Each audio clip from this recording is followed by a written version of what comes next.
Welcome to misc, short for miscellaneous. This is the very first episode of this kind of new format that I'm posting, and it's going to go for at least the next year, but these are the Monday videos that you can expect. Essentially, what has been going on is that I wanted an outlet to more go into depth of the books I was reading, the movies I was watching, the things I was going out and doing in the community or for vacations, and this seemed like the natural outlet to do so. So let's go into the first episode and let me know what you think down in the comments. And a quick little jump cut here to explain that this is an experiment and will constantly evolve as we go through this, but this is episode 1, so enjoy it for what it is.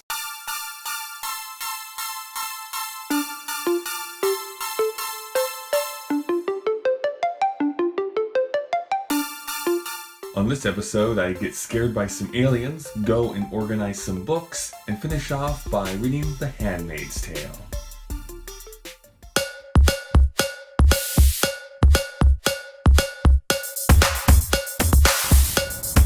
So as I wait for the ice cream store to be open here behind me, let's talk a little bit about Alien Covenant.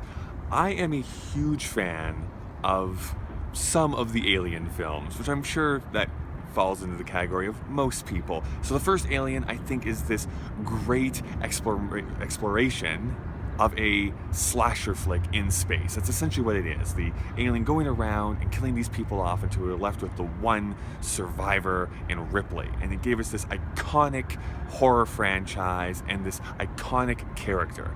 And then about 10 years later, James Cameron and his big bluster of glory decide, let's take that concept but make an action film out of it. And it works just as good. And there's parts of Alien 3 that I like. Alien 4 is a dumpster fire. I don't like any of the Alien vs. Predator movies. But then, a few years ago, Ridley Scott was coming back with Prometheus. And this was exciting to me. It's like, he's coming back to his franchise, this is gonna be so good. And it was like, okay. I don't hate Prometheus as much as a lot of people do, but it's a mess of a film. As much as it looks good and the performances are good in it, it's just not a great film.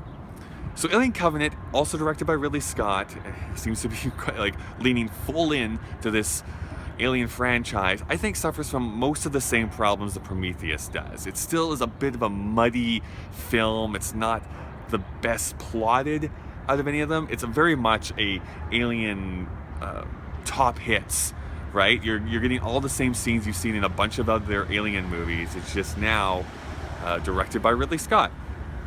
So the thing that kind of excels it a little bit, why I like it a little bit more than Prometheus, is I think the central performances are a little bit better. I think that it is a tighter script where it's not trying to do so many different things. And the character that Michael Fassbender plays, I'm going to be very aloof with that because there's some possible spoilers, but the character that he plays is so pitch perfect that the eventual next film, I'm sure, will continue with his plans. Again, being very, very tiptoeing around because I don't want to spoil it for people who haven't seen it yet. I think you should go and see it in the theater? Maybe, if you enjoy spectacle. The thing about me is, the thing that you should know a lot about me is that I can kind of forgive a film to a certain extent. Quiet. I forgive a film to a certain extent if I think the performances and the cinematography and the direction are all good. Even if the plot is dumb and stupid, those three things can kind of make me still kind of enjoy it for what it is. And that's the same thing with this movie. It's not a great movie. I'm not going to try and argue that it is. It is probably, and for my money, the third best Alien film, but that's not really saying much because the majority of them are awful. But nothing's going to touch those first two. Do you want to go and see that film in theaters? Maybe you don't. I would definitely probably still see it, but for the majority of people, I'm going to tell you could probably wait until this gets onto home video, which doesn't exist anymore. So video on demand, whatever you want to do. So what did you think of Alien Covenant? Let me know down in the comments.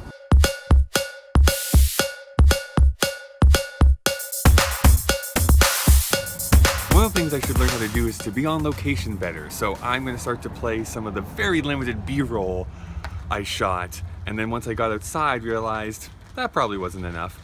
I'm at Calgary Reads. I volunteered here yesterday to start to organize a bunch of the books. This is an organization that can make upwards of $300,000 to help children literacy and youth programs here in the city of Calgary.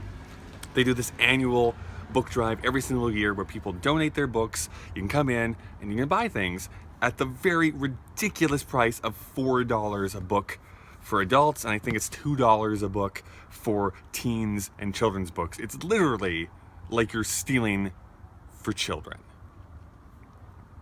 Hashtag steal for children. So here's the haul that I have. I have like the complete Hitchhiker's Guide to the Galaxy. I picked up another Margaret Atwood book, Oryx and Crake, because it's one of my blind spots. And of course, I got a biography of George Gershwin because I'm insufferable. What this points to is how much as I get older, I enjoy volunteering my time, and you get the extra benefit of coming in the night early to actually buy things before the plebs come in the day after.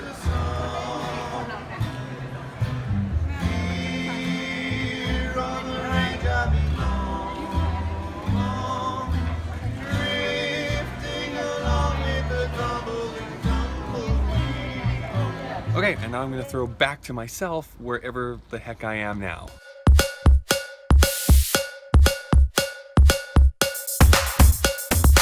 Neighbor is fighting with his barbecue. I want to talk to you about The Handmaid's Tale, the book, because it is, yes, now this Hulu streaming series that you can go and watch, and it's apparently very good. I haven't seen that yet. Maybe I'll give you a review later on. But The Handmaid's Tale is written by one Margaret Atwood, Canadian author who, as the English major from way back, I know her quite well from both her poetry and her novels. She has been quite the storyteller. She has quite an extensive library herself over the last, I'm going to say 30, 40 years that she's been writing. I think since the 70s, so about 40 years.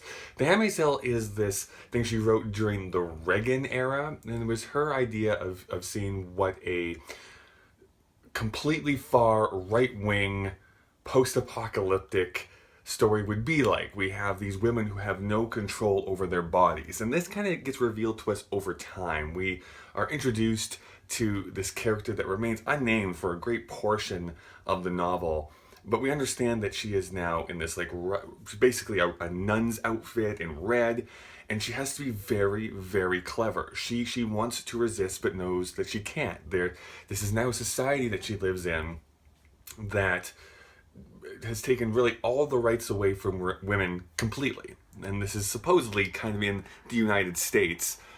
And we have glimmers of hope through it. I'm not going to really spoil any of the actual plot points, but these are the things that I enjoyed. What is really masterfully done is the slow reveal of the reality of the world. At first, it really feels like this is a fantasy story, and then it's slowly given to us that no, this is actually set in the future of a real North America. And I think what I glommed onto the most is this feeling of there's nothing I can do, and any slight deviation from the norm could mean that I'm dead.